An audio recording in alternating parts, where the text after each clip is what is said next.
Cerita diawali dengan suara Maggie Vogel, terjebak di kota akibat penerapan jam malam. Dia mendesak ayahnya untuk tidak mencarinya. Sebagian besar populasi dunia telah terinfeksi virus Necrombulis yang mengubah manusia menjadi zombie. Maggie ditangkap oleh petugas bersenjata dan ditempatkan di area rumah sakit bersama para pengidap infeksi lainnya. Ayah Maggie yang bernama Wade bergegas mencari putrinya. Dia menderita luka gigitan di lengannya dan infeksi tersebut akan menyebar secara perlahan ke seluruh tubuhnya.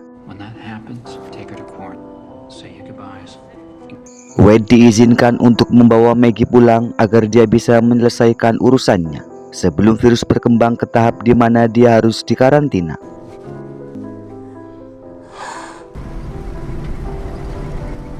Dalam perjalanan pulang, mereka singgah di sebuah toko supaya Maggie dapat memberi kacamata hitam.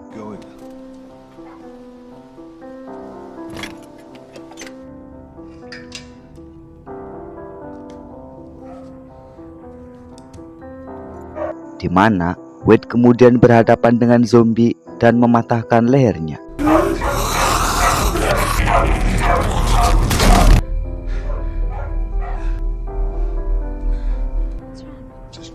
Wade membawa Peggy pulang ke rumah.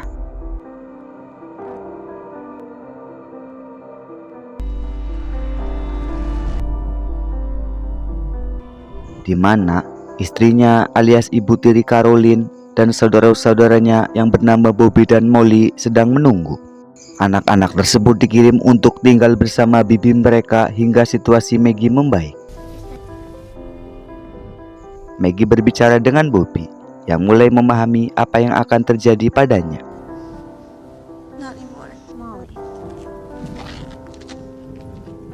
Dalam keadaan tertekan, Maggie tinggal di kamarnya, berusaha menghubungi teman-temannya sambil berusaha mengabaikan situasi ini.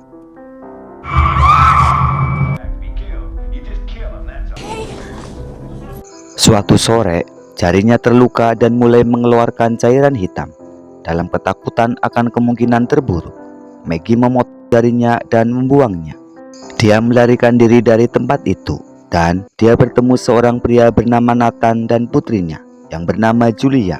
Keduanya sudah sepenuhnya terinfeksi.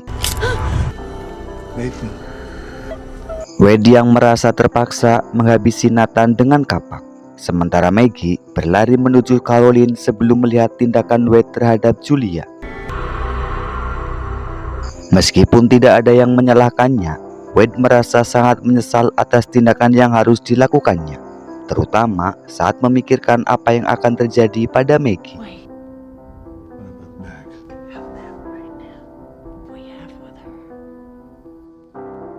Wade mengunjungi Bonnie, istri Nathan, yang merasa bersalah karena tidak mengunci suami dan putrinya. Namun, dia skeptis terhadap karantina yang diterapkan dokter. Dia merasakan bahwa Julia diperlakukan lebih sebagai objek eksperimen daripada manusia.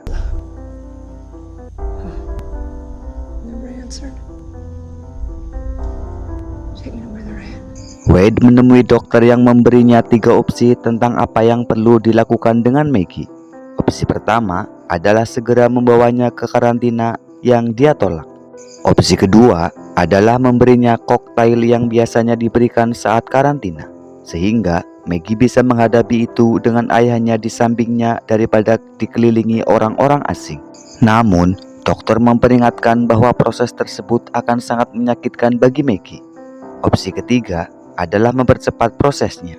Wade memutuskan untuk memanfaatkan sisa waktu bersama Maggie sebaik mungkin. Mereka semakin dekat, bercanda tentang masakan Caroline dan mengenang ibu kandung Maggie.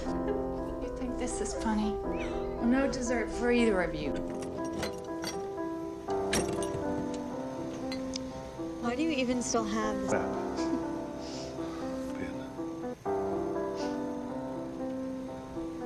Really weird. She was too strong. You know that?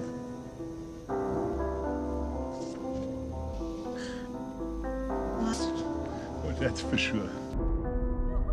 Teman Maggie yang bernama Ali mengunjunginya dan mengajaknya jalan-jalan bersama teman-temannya. Like a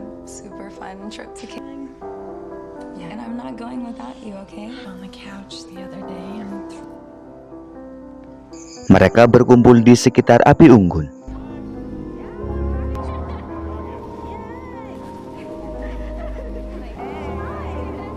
Di mana seorang anak laki-laki bernama Trent yang juga terinfeksi mengungkapkan bahwa dia siap untuk mengakhiri hidupnya jika perlu.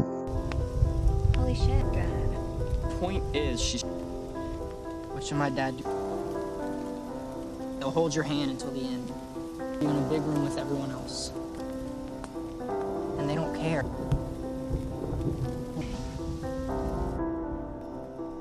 Maggie menghabiskan waktu berdua dengan Trent yang berakhir dengan ciuman di antara mereka. No.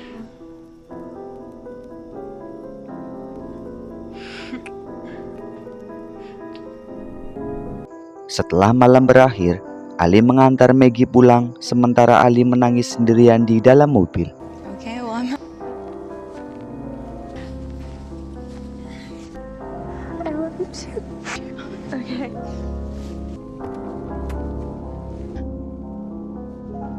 Mata Maggie mulai kehilangan warna dan dia mulai mengklaim mencium aroma makanan, meskipun Caroline menyangkal adanya bau apapun. Something you should. Thanks. So, Dia kemudian pergi ke rumah Trent dan menemukan ayahnya memegang pistol di depan pintu kamar.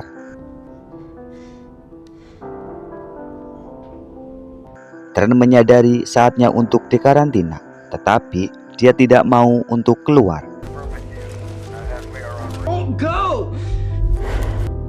Maggie berusaha membujuknya saat pihak berwenang datang. I've always seen that in you. Police, we're entering the home.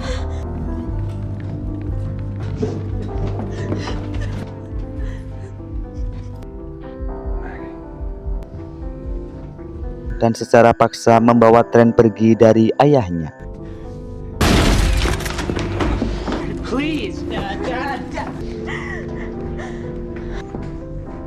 Seiring kondisi Maggie yang semakin memburuk, dia masuk ke hutan dan bertemu dengan seekor rubah kecil.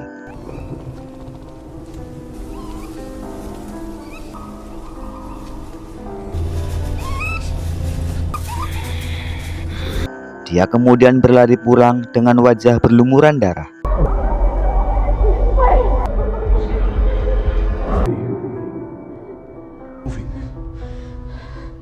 Setelah menceritakan tentang rubah itu kepada orang tuanya, And the tram, and I just want to tell me.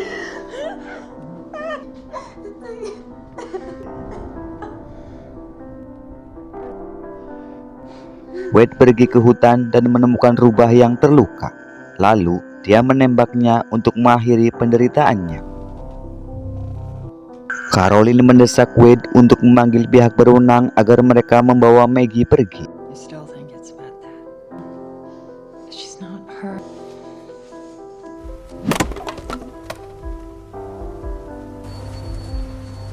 Beberapa petugas polisi kemudian muncul. Need to talk to you about quarantine. We got an entire town to protect. Tetapi Wade melawan salah satu dari mereka. Let's take a look at her.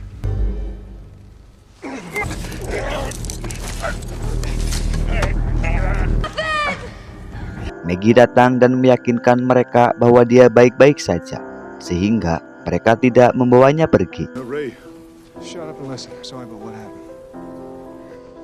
Ray.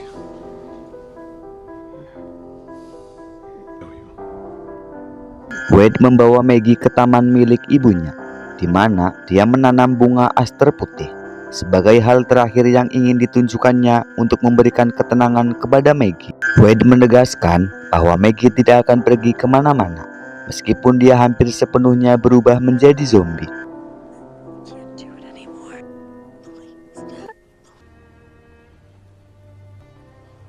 Okay, baby. Wade duduk di ruang tamu dengan senapan, belum siap untuk menggunakannya.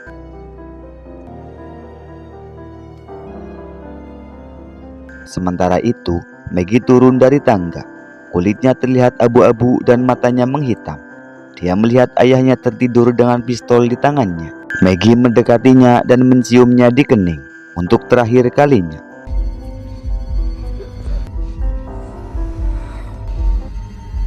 Dalam momen terakhir, dengan gambaran terakhir yang terlihat adalah dirinya sebagai anak kecil yang bermain di antara bunga-bunga bersama ibunya. Dan cerita pun selesai.